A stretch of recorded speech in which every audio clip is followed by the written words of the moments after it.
Le rôti était en train de refroidir, mais ma mère continuait de remplir les verres de vin de tout le monde pendant que mon frère Mike poursuivait sa performance. Sérieusement, dit-il en agitant sa fourchette pour appuyer ses propos, qui a besoin d'un appareil intelligent qui suit l'état émotionnel de leur animal? C'est la chose la plus stupide que j'ai jamais entendue. Je m'appelle Sophie Grandel, et à 29 ans, je viens de vendre ma société de technologie pour animaux, Pawprint AI, à Google pour 4,2 milliards, pas que quelqu'un à cette table de dîner familial le sache encore. Ce n'est pas juste un suivi émotionnel, dis-je tranquillement, en poussant mes pois autour de mon assiette. L'IA peut prédire des problèmes de santé avant qu'ils ne deviennent graves, ce qui pourrait sauver la vie des animaux. Mike roula des yeux. Ah, bien sûr, parce que ce dont le monde a vraiment besoin, c'est de propriétaires d'animaux hypocondriaques. Dis-moi, combien de ces colliers magiques as-tu réellement vendus? Je pris une gorgée d'eau, pensant à l'accord de confidentialité dans mon sac à main. L'acquisition ne serait pas annoncée avant l'ouverture du marché demain, mais les chiffres étaient stupéfiants, 12 millions d'unités vendues rien que l'année dernière, avec une liste d'attente 2 fois plus longue. Les ventes vont bien, dis-je simplement. Ça va bien, ricana Mike. C'est pour ça que tu conduis toujours cette Honda en ruine et que tu vis dans ce petit appartement? Admets-le, Sophie, tu aurais dû rester dans la banque d'investissement comme moi. Au moins, tu aurais quelque chose à montrer pour toutes ces excellentes notes que tu avais à l'université. Mon père s'éclaircit la gorge, mal à l'aise. Mike, peut-être qu'on devrait. Non, papa, quelqu'un doit lui remettre les pieds sur terre, l'interrompit Mike. Elle a quitté un poste à 6 chiffres pour jouer avec des cartes de circuit dans son garage. C'est gênant. Le « garage » dont il parlait était en fait une installation de R&D ultramoderne où mon équipe de 50 ingénieurs avait révolutionné les soins vétérinaires grâce à l'intelligence artificielle. Mais Mike n'avait jamais pris la peine de visiter, donc il ne savait pas. « Comment se passe la fusion dans ta banque ?» demandai-je, changeant de sujet. Mike se vantait depuis des mois d'un accord qu'il dirigeait. Son visage s'assombrit légèrement. Ça avance. Il y a quelques complications avec les chiffres, mais on va régler ça. Ce qu'il ne savait pas, c'est que je savais exactement pourquoi sa fusion peinait. La technologie de l'IA de mon entreprise avait attiré l'attention de tous les géants technologiques, et lors des négociations d'acquisition, j'avais eu un aperçu des dynamiques de l'industrie. La banque de Mike essayait de fusionner avec une institution en faillite cachant de mauvais actifs par une comptabilité créative. Tout allait bientôt s'effondrer. Je suis sûr que vous allez régler ça, dis-je, en prenant une autre bouchée de rôti maintenant froid. Il y a 3 ans, quand j'avais quitté la banque pour fonder Pawprint AI, Mike avait été le critique le plus bruyant. La banque, c'est un vrai business, disait-il. Ce projet pour animaux est juste une perte de ton éducation. Ce qu'il n'avait jamais compris, c'est que mon expérience en banque était précisément ce qui m'avait préparé à créer Pawprint AI. J'avais vu comment les industries traditionnelles sous-estimaient l'innovation, comment elles manquaient des opportunités juste devant elles. Pendant que Mike poussait des papiers et gonflait des chiffres, moi, je créais quelque chose de réel. L'idée de Pawprint AI m'était venue en observant ma chatte Luna tomber malade. Lorsque j'ai remarqué que quelque chose n'allait pas, le cancer s'était déjà trop répandu. Si j'avais su plus tôt, s'il y avait eu un moyen de détecter les changements dans son comportement et sa santé avant qu'il ne soit trop tard. C'est alors que ça m'a frappé. Les animaux ne peuvent pas nous dire quand quelque chose ne va pas, mais leur corps et leur comportement émettent des signaux bien avant que les symptômes visibles n'apparaissent. Si nous pouvions capter et analyser ces données grâce à l'IA, nous pourrions révolutionner les soins de santé pour animaux. La voix de ma mère me ramena au présent. Sophie, chérie, peut-être que Mike a un point. Tu ne rajeunis pas, et cet appartement que tu as. Je pensais à la maison en bord de mer que je venais d'acheter à Malibu, celle dans laquelle je déménagerai après l'annonce de demain. L'agent immobilier avait été choqué lorsque j'avais payé en liquide. Mais c'est ce que l'on peut faire quand on a construit silencieusement une entreprise de plusieurs milliards de dollars. J'aime mon appartement, maman, dis-je. Il est proche du travail. Mike éclata de rire. Le travail? Tu veux dire ton petit projet pour animaux? Allez, Sophie, il est temps de grandir. Même mes analystes juniors gagnent probablement plus que toi avec ta société de jouets. S'ils savaient. La capitalisation boursière de toute sa banque était inférieure à ce que Google venait de payer pour ma société de jouets. Demain, tous les médias financiers diffuseraient l'histoire. Google acquiert PawPrint AI dans la plus grande acquisition de technologie pour animaux de l'histoire. Mais pour l'instant, je souriais et demandais à maman de passer la sauce. Après le dîner, alors que tout le monde se dirigeait vers le salon pour le café, mon téléphone vibra. Un message de David, mon ingénieur en chef. Tout est prêt pour demain. Le communiqué de presse de Google est prêt à être diffusé. Tu es sûr de ne pas vouloir annoncer ça à ta famille ce soir? Je regardais Mike, qui faisait son show en parlant de son dernier achat de voiture de luxe. Certaines surprises valent la peine d'être attendues, répondis-je par texto. Mon père me surprit dans la cuisine, alors que j'aidais maman avec la vaisselle. Ça va, chérie? Mike a été assez dur, et je séchais une assiette, pensant à toutes les fois où papa avait encouragé ma curiosité, m'ayant acheté des kits électroniques quand j'étais petite, défendant ma décision d'étudier à la fois l'informatique et la finance à l'université. Ça va, papa, dis-je. En fait, tu devrais peut-être regarder les infos économiques demain matin. Ça pourrait être intéressant. Il me lança un regard curieux mais ne poussa pas plus loin. Papa avait toujours été bon pour garder les secrets. Alors que je conduisais chez moi ce soir-là dans ma Honda en ruine, que je gardais parce que c'était le dernier cadeau dans lequel Luna avait voyagé avant de décéder, je souris intérieurement. Je pensais à la façon dont tout allait changer demain. L'argent n'avait pas tellement d'importance. J'étais de toute façon une milliardaire sur le papier depuis des mois, au fur et à mesure que les discussions d'acquisition avançaient. Ce qui comptait, c'était enfin pouvoir sortir de l'ombre, montrer à ma famille et au monde ce que j'avais construit. Mon téléphone vibra à nouveau, un autre message, cette fois de Sarah Kim, mon avocate. Les derniers documents sont prêts. La fusion sur laquelle Mike travaille vient d'être signalée pour un examen réglementaire. Le timing ne pourrait pas être meilleur. Je souris, pensant à la réunion du conseil d'administration de demain à la banque de Mike.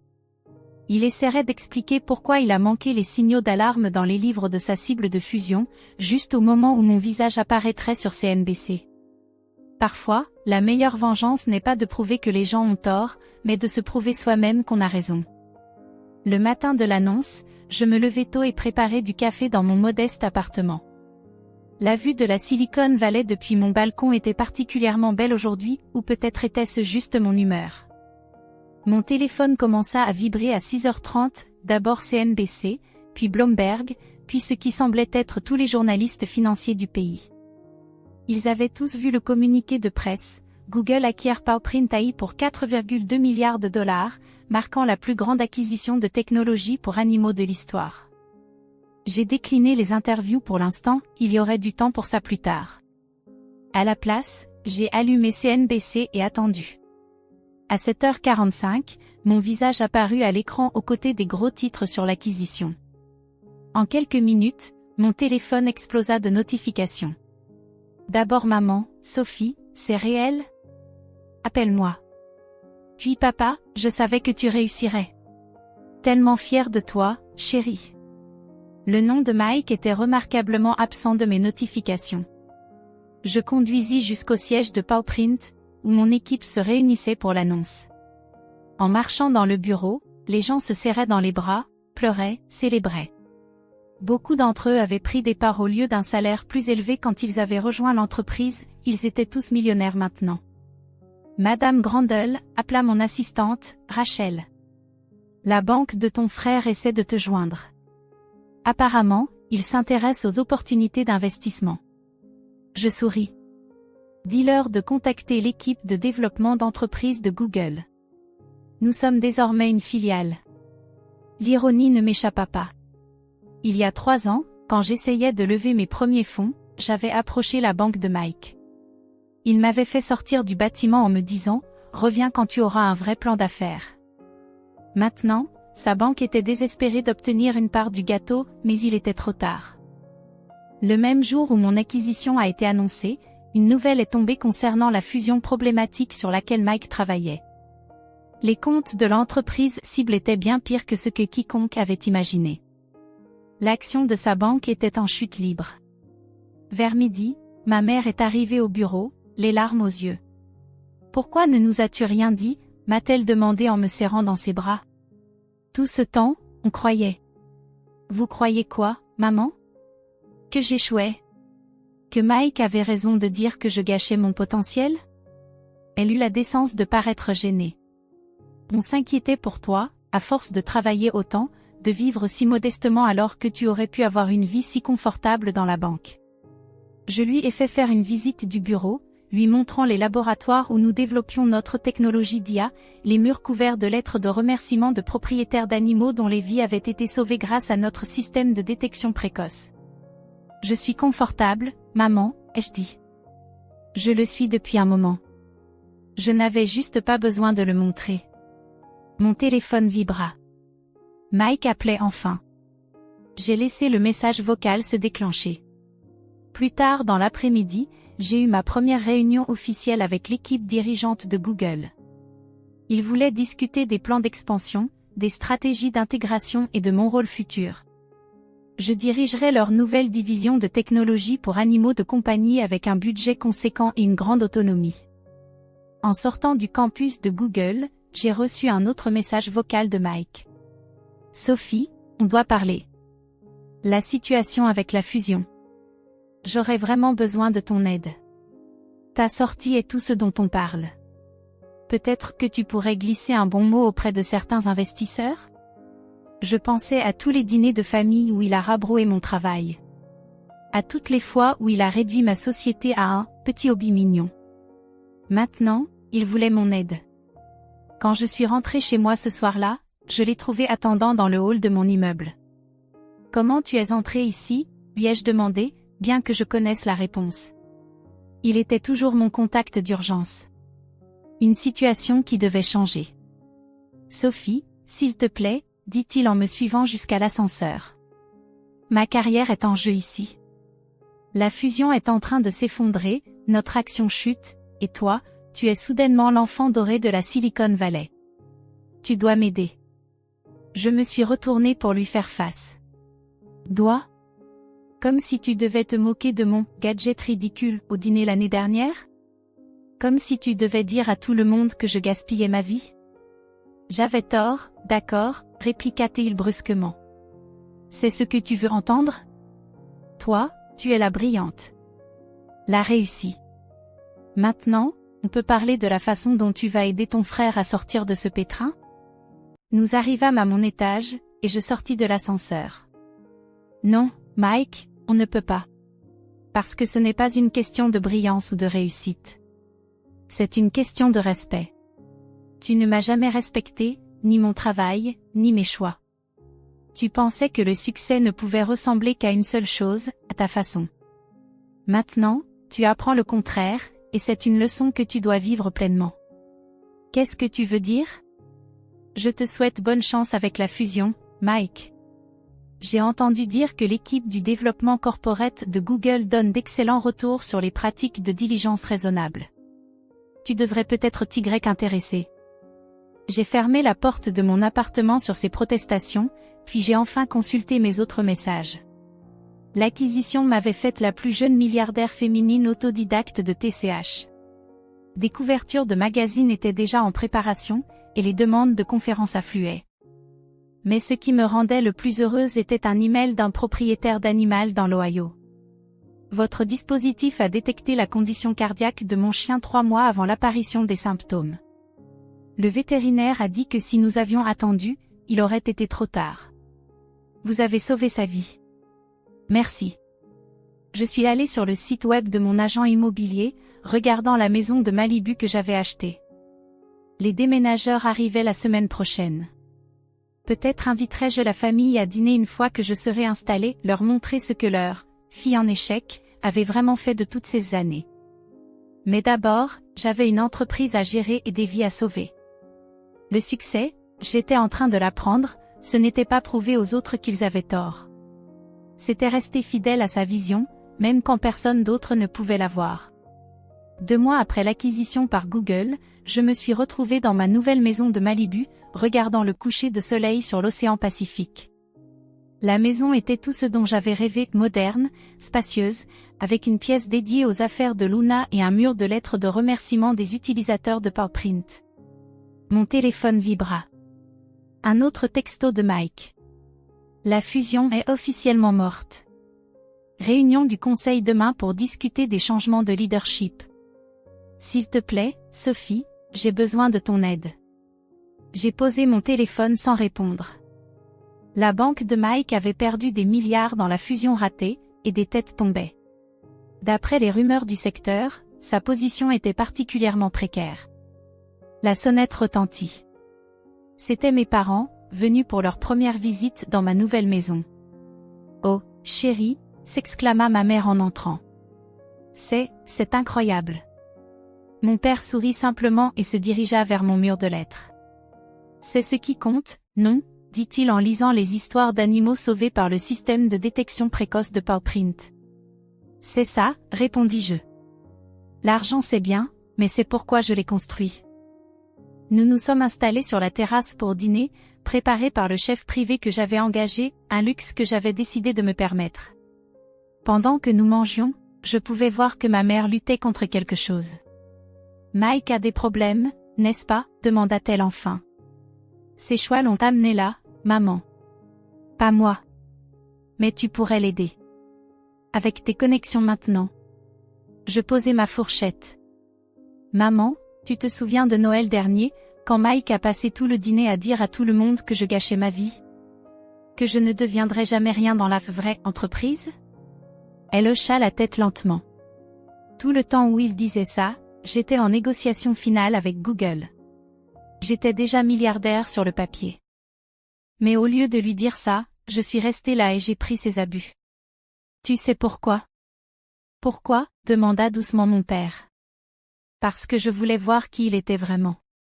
Pas celui qu'il faisait semblant d'être quand il avait besoin de quelque chose, mais celui qu'il était quand il pensait que je n'avais rien à lui offrir. Le matin suivant, je suis allée à la réunion du conseil de la banque de Mike.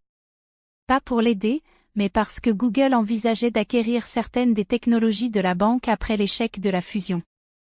En tant que nouvelle responsable des projets spéciaux, je dirigerai l'évaluation. Mike attendait dans le hall, l'air d'avoir passé des jours sans dormir. Sophie, merci Dieu, commença-t-il, mais je levai la main. Je suis ici en tant qu'acquéreur potentiel, Mike. Rien de plus. Google s'intéresse à votre plateforme de trading IA. Nous l'évaluerons au cours des prochaines semaines. Son visage se décomposa. Mais, je suis ton frère. Oui, tu le es. Et pendant des années, tu as utilisé cette relation pour me rabaisser, pour te sentir plus grand en me rendant plus petit. Maintenant que les rôles sont inversés, tu veux utiliser cette même relation pour te sauver. J'ai dit que j'étais désolée. Non, Mike. Tu as dit que tu avais tort. Il y a une différence. Désolé signifie comprendre le mal que tu as causé et vouloir réparer les choses. Tort signifie simplement que le résultat n'a pas correspondu à tes attentes. Je suis passée devant lui et suis entrée dans l'ascenseur, me souvenant de toutes les fois où il m'avait fait douter de moi, de tous les repas de famille où il rejetait mes rêves. La réunion du conseil a été brève. L'équipe de Mike a présenté leur technologie, essayant désespérément d'impressionner le nouveau responsable de la division technologie pour animaux de Google.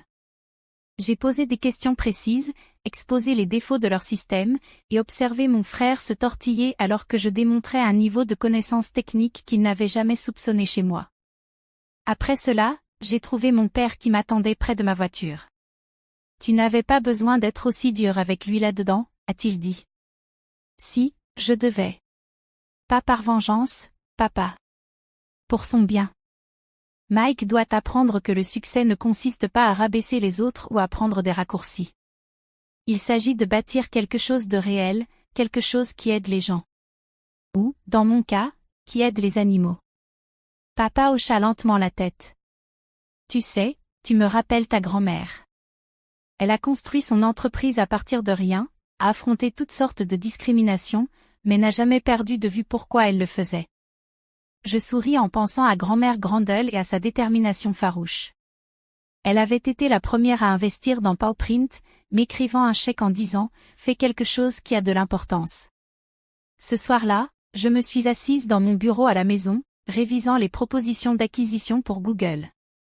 La technologie de la banque de Mike ne valait pas la peine d'être achetée, trop de raccourcis, trop d'accent mis sur l'apparence plutôt que sur le fond. Tout comme Mike lui-même. Mon téléphone vibra une dernière fois. Encore Mike. Je comprends maintenant. Je le vois vraiment. Je suis désolée, Sophie. Pas parce que j'avais tort, mais parce que je t'ai fait du mal. On peut parler? Vraiment parler? Je fixai le message pendant un long moment, réfléchissant à la famille, au pardon et à ce qui compte vraiment à la fin. Un café demain, j'ai répondu par texto. Mon bureau chez Google. Repartons de zéro. Parce que parfois, le succès ne consiste pas seulement à avoir raison ou à prouver que les autres ont tort. Parfois, il s'agit de montrer aux autres une meilleure voie à suivre, même s'ils doivent d'abord tomber pour la voir. Alors que je regardais l'océan, je pensais à Luna, dont la maladie avait inspiré tout cela. Sur mon bureau se trouvait son vieux collier, maintenant adapté avec la dernière version de la technologie de PawPrint. Il ne la ramènerait pas, mais il sauvait des milliers d'autres animaux chaque jour. Voilà à quoi ressemble le vrai succès. Pas la maison, ni les milliards, ni les gros titres, mais les vies changées pour le mieux. Même si certaines de ces vies appartiennent à des personnes qui doutaient autrefois de toi.